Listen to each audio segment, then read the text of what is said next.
What is going on, Guardians, and welcome back to another Destiny gameplay video. In this video I'm going to be talking about some tips and advice and strategies you can use when playing solo to still win games. Because a lot of people struggle when they play solo and they get angry, and there are some really simple things you can do to help encourage your teams to win.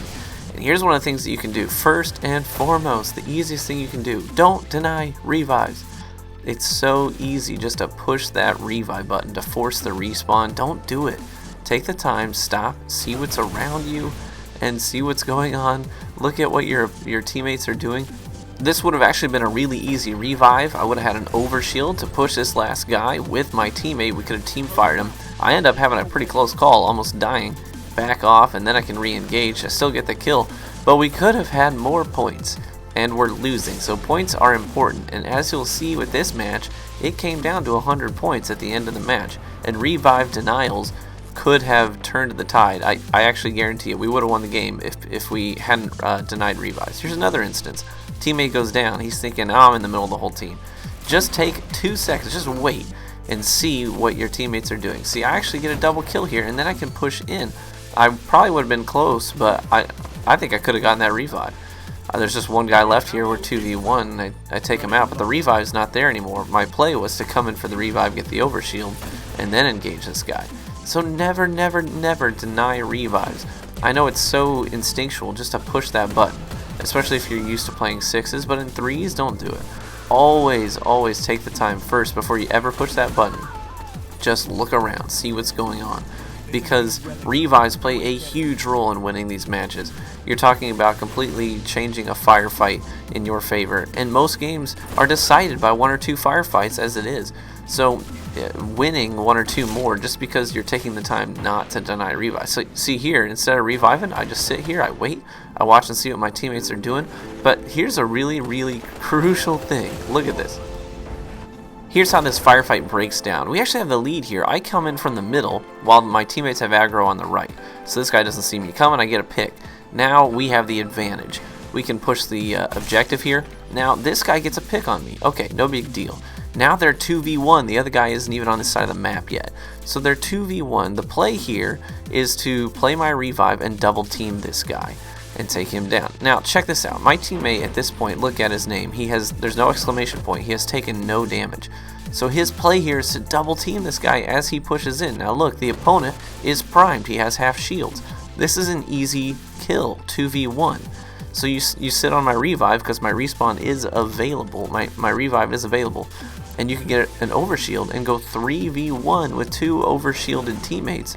Instead, my opponent, I'm looking around like, what? Where's he at? Why is he not helping? Why is he not helping with this kill? He's on the relic by himself. It's like, what are you doing?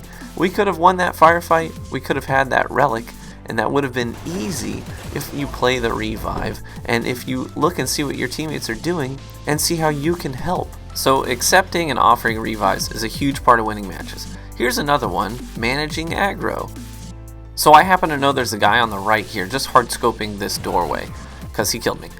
So I wait for my teammate to run out. I'm basically using him as bait. He's got the aggro, and now as soon as they start to pursue him, that's when I step out and engage and offer assistance, and I can get a pick.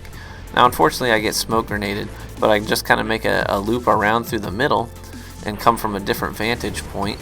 My teammate does go down, but here's the thing. They just got 600 points for that relic capture. But then my teammate here comes in with an epic double kill super with my assist. That's 400 points. We get the revive. That's 450 points. We almost counteract entirely their relic capture there just by having some good teamwork and using revives. So make sure you're juggling aggro. Look at who's got the attention of your opponents and how you can sort of offer assistance. Maybe come from a different vantage point, a different doorway, a different sight line, so that it splits your opponent's focus. So they have to sort of pick and choose who they're going to engage. Now here I'm going to play the revive. Now look at the score. It says victory is imminent for the other team, and they have a significant lead, like a 1,000-point lead. But we're about to rally a significant comeback here. So I'm like, I hate heavy, but I also hate losing. So I'm going to use this heavy, and we wipe the whole enemy team. We shut down all of their heavy ammo, so now we have the only heavy on the map. We get the disarm. Now we're sort of closer to being back in this thing. The next relic that comes up is close by, so there's only one guy on the relic, so we triple team this guy. I use a grenade to prime him and then come in from the opposite side. Now here's the thing, I don't want them to get that revive because look how close they are to winning. So I'm going to step out to challenge. Luckily he actually denies the revive when his teammate goes for it. So I go 1v1 with him and I have heavy ammo. Now here's my mistake. Look at the score, it's so close. And here's what I'm thinking, if I'm being honest. I'm thinking, I don't want my teammates to die and screw this up for me. So I step out to challenge and I'm thinking I've got a super. Now that was really dumb on my part. Honestly, I should have just trusted my teammates and stuck in that room and played defensively with the objective. I had at least another kill worth of heavy ammo. So we probably could have won that. I screwed it up for my team after we rallied that epic comeback. So that's on me. But it was so close. So there are just simple things you can do to encourage winning these matches. If we hadn't denied revives, if we won a couple of additional firefights just by playing the revives and being smart about it, we would have won that match pretty easily. Now sometimes when you go into matchmaking solo, you get hosed by spawning in like this into a match where your team is losing by a decent margin, and it's like right as heavy as about to spawn. So I sit down, I'm taking a sip of my coffee, I'm like, oh crap, oh dang. So I'm like, I suppose push this heavy ammo, and I realize I've got the whole enemy team here and no teammates. So I'm like, oh crap. So I use my grenade to prime, and then look at this, I pull out my special, my sniper rifle here, and since I just spawned in the game, I've got no special, I'm hosed. I put the reticle right on the guy's head. That would have been an easy double kill, and then it would have been 1v1. So I would have had a shot there. But instead of just running, what I decided to do, if you notice in the lower left, I see that my team got the heavy ammo upstairs. So I'm going to stay here.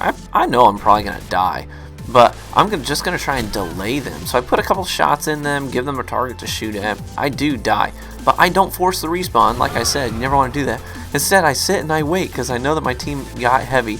And look at this epic triple rocket kill from my teammate. Dude, I was so happy about that. I literally put my hands up in the air. I'm like, yeah, teammate. And since I didn't force the respawn, then he can pick me up. That's additional 50 points. We're back in this thing, baby. So I've also said in other videos that just being perceptive as to what's going on around you can help you know what your teammates are doing and how you can help. Here's a good example. So here I was primed, I was trying to recover, I come around the corner, I challenge this guy, but then I hear this sound. So I'm playing solo, I don't know if that's a teammate or not. So I turn to run so that I can challenge, but then I see in the kill feed, and as soon as I see that that's my teammate, I turn around and I book it up the flank. Because I know that if he's applying pressure and he's using his super, this is the time for me to push. Whenever your teammates are pushing with a super, you push with them. You don't stop for special ammo, you don't stop for anything. As soon as you see it, you push with them. You push that advantage. We get the full team wipe. Another one actually respawned nearby and we got another kill. And then look at the scoreboard here. So just because I knew when to push with these guys and we were able to sort of turn the tides, we have a significant lead now. And when we started this game, we were several hundred points in the hole, and we had to make that up. But just because we're playing smart, we're playing together as a team, and I'm pushing with my teammates, I'm not denying revives, I'm being perceptive to what's going on around me, we are able to make a push and to rally a comeback and take the lead. Now, like I said, you got to see what your teammates are doing and figure out how you can complement it. So here I come up, I see that my teammate is hard scoping and he's looking down the right side of this tunnel. So here's what I'm going to do. I'm not going to post up right beside him and look at the same sight line as he is. I'm going to look at his blind side, his left side. So I push up a little bit, I get in this little nook here, and then I set up the hard scope to the left. And it was definitely the right call. I got a pick there on his blind side, pick up some special, but now they've sort of locked down this sight line, and at that point it's time to stop hard scoping and it's time to push up on a different vantage point. So I go on the flank while my two teammates manage that sight line. As I get here, I see there's an opponent.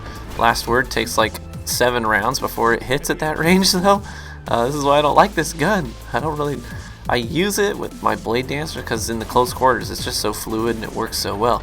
But sometimes at range it just decides that, yeah, I'm not going to hit anything.